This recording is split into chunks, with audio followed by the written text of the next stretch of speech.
गांव में तीज का त्यौहार आने वाला था।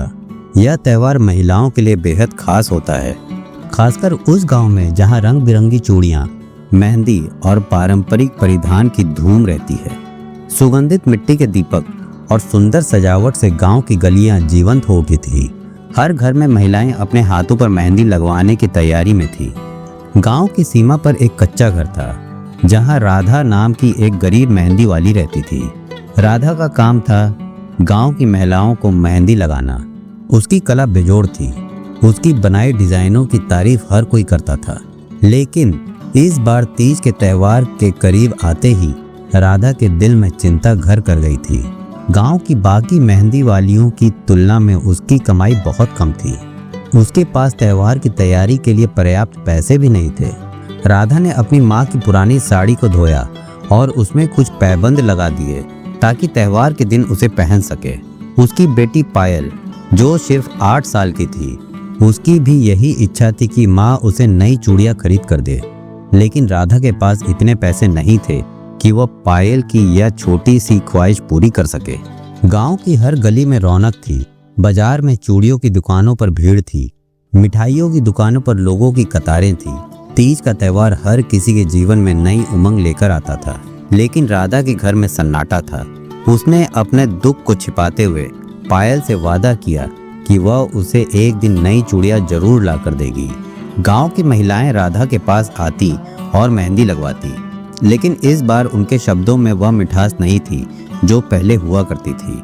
राधा, तुम इस बार कुछ नया नहीं कर पाई हो क्या? तुम्हारी मेहंदी में पहले जैसी बात नहीं है, एक महिला ने कटाक्ष किया। राधा ने अपनी आंखों में आए आंसुओं को रोकते हुए कहा, मैं कोशिश कर रही हूँ। राधा के पास ना तो अच्छे मेहंदी के कोन थे, ना ही नए डिजाइन के पैटर्न। उसकी हालत देखते हुए गांव की कुछ महिलाओं ने सोचा कि वह अब इतनी अच्छी मेहंदी वाली नहीं रही। इस कारण उसकी आमदनी और भी कम हो गई। राधा की स्थिति और भी खराब हो गई। उसने सोचा कि तीज का त्यौहार इस बार उसके और पायल के लिए शायद खुशियां लेकर नहीं आएगा। उसने भगवान से प्रार्थना की कि उसे इस मुसीबत से निकाले। उसकी आंखों में दर्द और दिल में चिंता थी। राधा के घर के पास एक पुराना बरगद का पेड़ था, जिसके नीचे वह बैठकर रोने लगी। तभी उसके पास गांव की एक बुजुर्ग महिला आई, जो गांव में दादी के नाम से जानी जाती थी। दादी ने राधा से पूछा, क्या हुआ बेटी, तुम इतनी उदास क्यों हो? राधा ने अपनी सारी व्यथा दादी को बताई। दादी ने उसे सांत्वना देते हुए कहा, तुम चिंता मत करो बेटा, भगवान सब कुछ ठीक करेंगे। तेरी मेहनत बेकार नहीं जाएगी। राधा को दादी के शब्दों में थोड़ी सी उम्मीद दिखाई दी। उसने तय किया कि वह हार नहीं मानेगी और किसी भी तरह से अपनी बेटी पायल के लिए त्यौहार की तैयारी करेगी। राधा ने ठान लिया कि वह इस तीज पर कुछ खास करेगी। उसने अपने पुराने मेहंदी कोन को नए तरीके से तराशा और अपने घर के आसपास उगी हुई मेहंदी की पत्तियों से खुद मेहंदी तैयार करने लगी। वह दिन रात मेहनत करती ताकि उसकी बनाई मेहंदी की क्वालिटी बेहतर हो सके, लेकिन इसमें बहुत समय लगता था। राधा की उंगलियों में छाले पड़ गए थे, लेकिन उसने हार नहीं मानी। वह रात को जागकर नई डिजाइनों के बारे में सोचती, जो उसे कभी अपने जीवन में नहीं बनाई थी। राधा की मेहनत रंग लाने लगी। उसने अपने नए डिजाइन को एक छोटे से पेपर पर उकेरा और अगले दिन गांव की सबसे प्रसिद्ध महिला सुशीला के पास लेकर गई। सुशीला को उसका नया डिजाइन बहुत पसंद आया। सुशीला ने तुरंत अपनी सभी सहेलियों को राधा की तारीफ करते हुए कहा, इस बार राधा की मेहंदी में जादू है। सुशीला की बातों का असर गांव की बाकी महिलाओं पर भी हुआ। राधा के पास धीरे धीरे और भी महिलाएं आने लगी। उन्होंने राधा से मेहंदी लगवाने की बुकिंग करना शुरू कर दिया। राधा के घर के बाहर महिलाओं की भीड़ लगने लगी। राधा की मेहनत ने उसे एक मुकाम दिला दिया जिसकी वह हकदार थी। उसने एक दिन में ही इतनी कमाई कर ली कि वह अपनी बेटी पायल के लिए नई चूड़ियां खरीद सकी। पायल की खुशी का ठिकाना नहीं रहा। उसने अपनी माँ को गले लगाते हुए कहा, माँ, आप सबसे अच्छी हो। राधा के दिल में एक अलग ही संतोष था। उसने अपने भगवान का धन्यवाद किया और सोचा कि मेहनत और ईमानदारी से किया गया काम कभी बेकार नहीं जाता। गांव में तीज का त्यौहार धूमधाम से मनाया गया। हर कोई नई मेहंदी लगाकर बेहद खुश था। राधा की तारीफ हर किसी के मुंह से सुनाई दे रही थी। राधा के घर में भी इस बार त्यौहार की रौनक थी।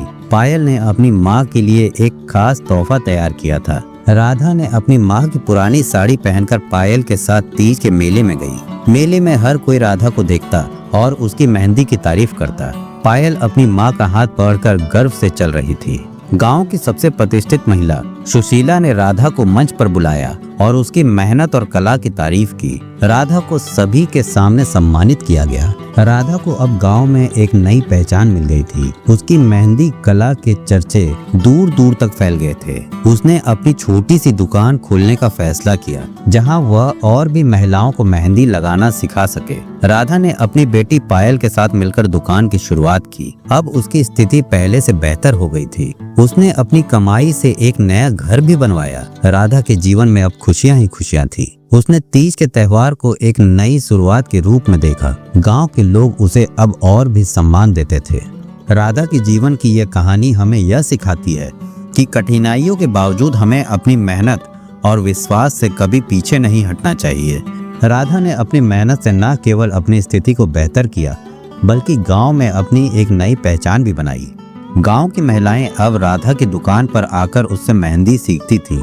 राधा अब केवल एक मेहंदी वाली नहीं थी, वह अब गांव की एक सम्मानित महिला बन गई थी। उसकी कहानी पूरे गांव में मिसाल बन गई थी। राधा और पायल का जीवन अब सुखमय था। तीज के इस खास अवसर ने उसके जीवन को पूरी तरह से बदल दिया था। राधा ने इस त्योहार को अपने जीवन का सबसे महत्वपूर्ण दिन मान लिया था। इस तरह राधा की तीज की कहानी एक ऐसे सफर की दास्तान है जिसमें मेहनत, हिम्मत और ईमानदारी से सफलता की राह बनाई जाती है। अगर आपको कहानी पसंद आई तो चैनल को सब्सक्राइब और शेयर जरूर करें।